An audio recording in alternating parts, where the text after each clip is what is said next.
Welcome to the sleepy underworld, a place where romance blooms, magic sparkles, and timeless fairy tales are reimagined for the dreamers of today. From heart-stirring romances to spellbinding adventures, every story is a soothing escape into a realm of love, wonder, and charm. So curl up, press play, and let us carry you away to the land of dreams. Don't forget to like this video, subscribe to the channel, and leave a comment. We'd love to know in what part of the world you are watching and what is your favorite tip for a good night's sleep. Thank you for watching and enjoy the video.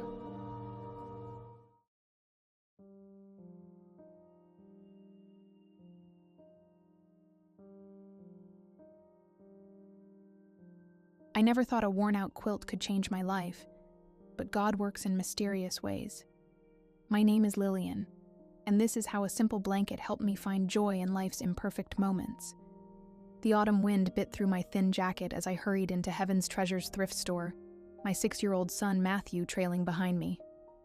Dried leaves skittered across the cracked sidewalk, dancing in the golden afternoon light. The store's brass bell chimed as we entered, and the familiar scent of old books, mothballs, and furniture polish wrapped around us like a warm embrace. The floorboards creaked beneath our feet, their worn surface telling stories of countless footsteps before ours. "Mama, I'm cold," Matthew whispered, his small hand squeezing mine. His fingers felt like icicles against my palm, and I could see his breath forming tiny clouds. Working as a receptionist at the medical clinic barely covered our rent, and the heating in our apartment had been temperamental since our landlord installed a cut-rate system last winter. I pulled him closer, guilt weighing heavy in my chest. That's when I saw it, a quilt draped over an ancient maple rocking chair in the corner, its wood burnished to a soft gleam by decades of use. Something about its mismatched patches drew me in. Each square told a different story. Sunny yellows next to deep midnight blues, careful florals alongside sturdy plaids. The price tag read $15, more than I should spend with the electric bill looming, but my fingers traced the uneven stitches with a strange familiarity. The fabric felt soft and sturdy beneath my touch, worn smooth by years of love and use. "It's speaking to you, isn't it?" A gentle voice startled me. Ruth, the elderly volunteer who always worked Thursdays, stood nearby, her silver hair catching the warm light from the dusty windows.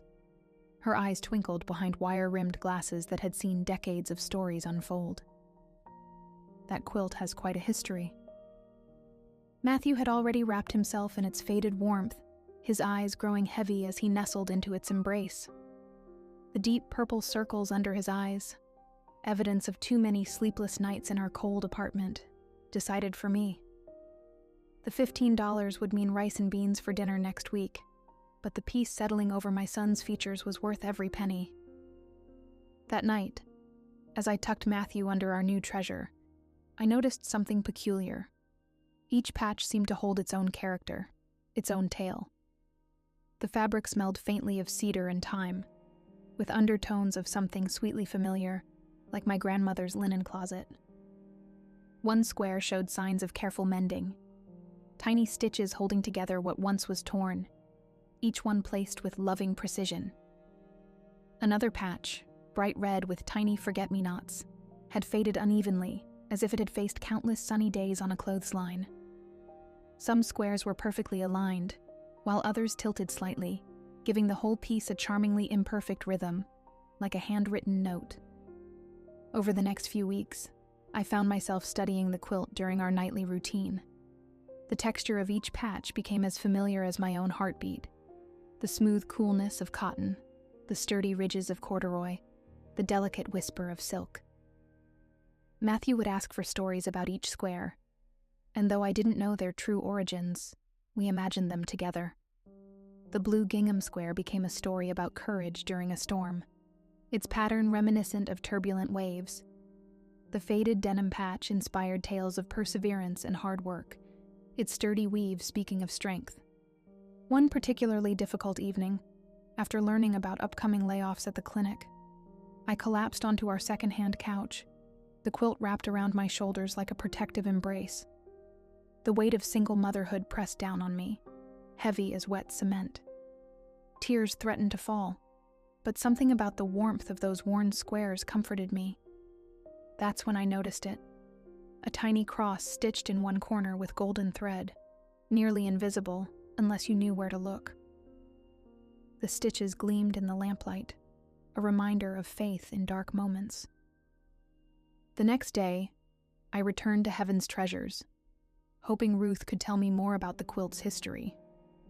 She was organizing donations, her weathered hands moving with practiced efficiency through a rainbow of cast-off treasures.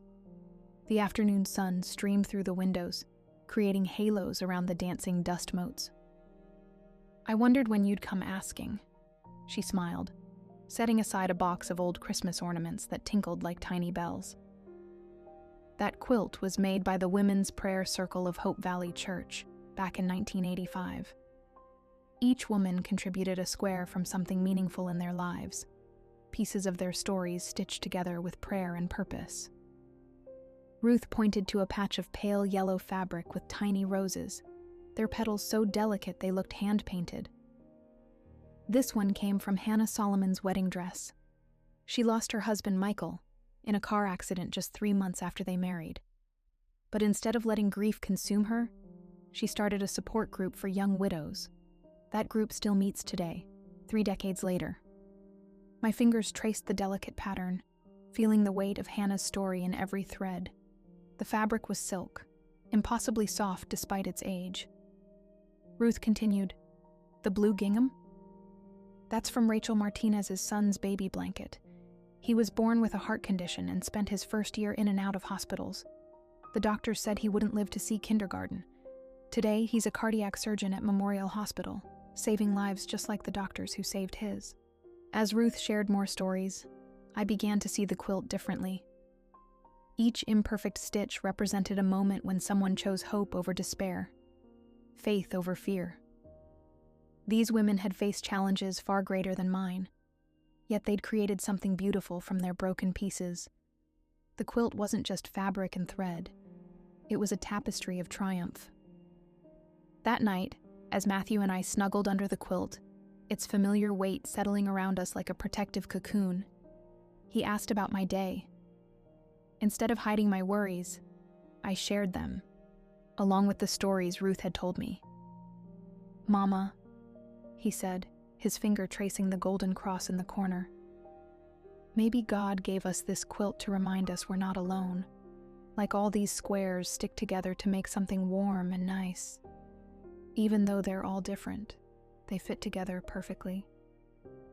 His simple wisdom brought tears to my eyes. I'd been so focused on our struggles, the unpaid bills piling up on the kitchen counter, the broken heating that filled our apartment with metallic groans, the threat of losing my job, that I'd missed the beauty in our journey. We had one another, a roof over our heads, and a community of people like Ruth who cared. The next Sunday, I took Matthew to Hope Valley Church. The brick building was older now, its stained glass windows casting jewel-toned shadows across worn wooden pews, but the warmth inside remained unchanged. The sanctuary smelled of lemon polish and coffee, with undertones of aging hymnals and decades of faithful prayers. During coffee hour, I mentioned the quilt to an elderly woman named Martha. Her eyes lit up with recognition, crinkling at the corners like well-loved paper. "Oh my, you have Rebecca's prayer quilt.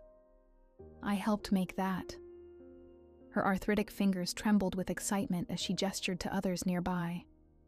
Soon, we were surrounded by women sharing stories, both from the quilt's past and their own lives. Their voices wove together like the patches in our quilt, creating a symphony of memory and hope. Martha insisted on showing us the church's current prayer quilt ministry. In a sunny room upstairs, women of all ages gathered weekly to create quilts for people facing challenges. The gentle whir of sewing machines provided percussion for their laughter and chatter, while the snip of scissors and rustle of fabric created a melody of purpose. "We could use another pair of hands."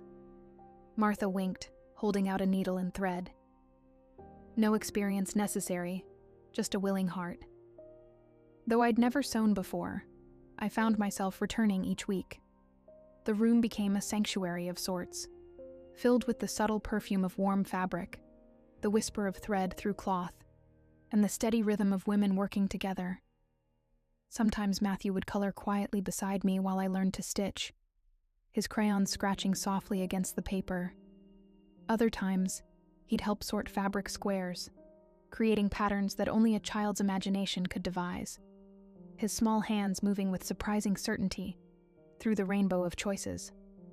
The women embraced us completely, wrapping us in their community. When they learned about our heating problems, Martha's son-in-law, Daniel, a handyman with calloused hands and kind eyes, offered to take a look. He fixed it for the cost of parts alone, the sound of his tools accompanied by whistled hymns. When I mentioned looking for work, Rachel's daughter told me about an opening at her real estate office. The job paid better than the clinic position, and the flexible hours meant more time with Matthew. 1 year after finding the quilt, I sat in that sunny room, adding my own square to a new prayer quilt. The fabric came from Matthew's favorite superhero pajamas, which he'd outgrown, the cotton worn butter soft from countless washes. As I stitched, the familiar scent of fabric softener rising from the cloth, I thought about how much our lives had changed. We still faced challenges, but they no longer seemed insurmountable. Each difficulty was just another patch in the greater tapestry of our lives, held together by faith, community, and love. The imperfect stitches of my square wouldn't win any awards, but they told our story, one of growth, resilience, and discovering joy in unexpected places. That evening, as Matthew and I snuggled under our precious quilt, its familiar weight settling around us like a hug, I offered a prayer of gratitude, not just for the improved circumstances in our lives, but for the lessons learned along the way.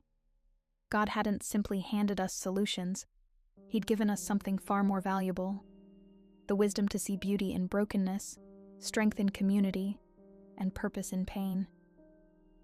Matthew's breathing grew steady as he drifted off to sleep, his warmth seeping through the quilt between us. I studied his peaceful face in the soft lamplight, then looked at the worn quilt covering us. Its imperfect squares told stories of triumph over tragedy, of faith over fear, of love over loss.